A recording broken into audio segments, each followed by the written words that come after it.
बंधुगण कौन आपण मानक विवाहरे विलंब हेउछि कि? जदि हाँ तेबे एही भिडियोटी आपण मानक पई। आज मु आपण मानक पई नहीं आसीछि एक नूतन भिडियो जहा द्वारा आपण मानक जीवन रे विलंब विवाहर जोग को निकटतर करि आनिबो। नमस्कार बंधुगण, जय जगन्नाथ। आपण मानक स्वागत करूछि आम यूट्यूब चैनल वास्तव विचार को। चलंतु आरंभ करिबा आज भिडियोटी।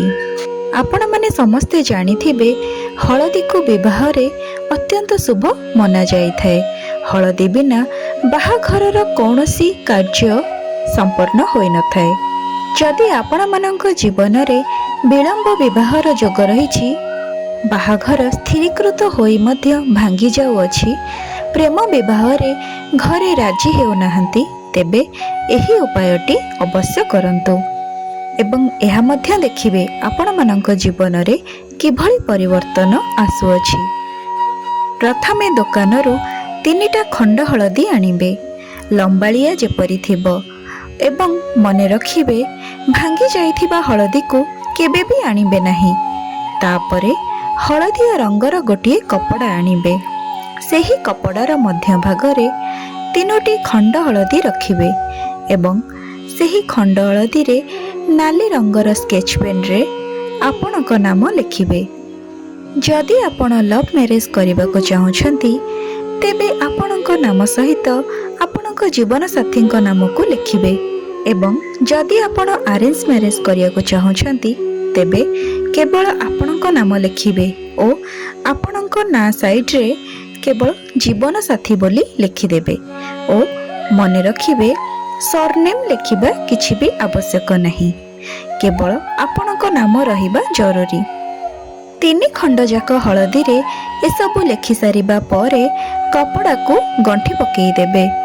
सेई कपड़ा गंठी को नहीं सबु बेले निज सोइबार तकिया तले रखिकी सोइबे।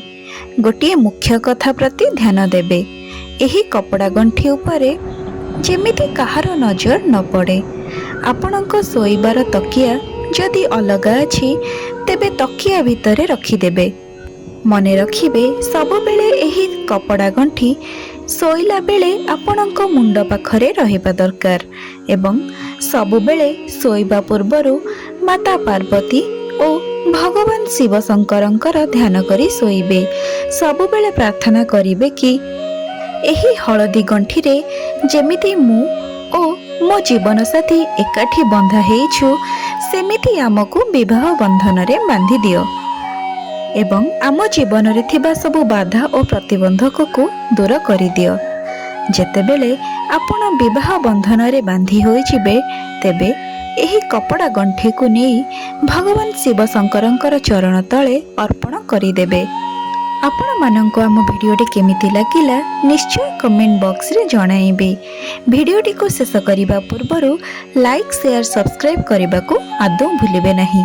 रहिली जय जगन्नाथ।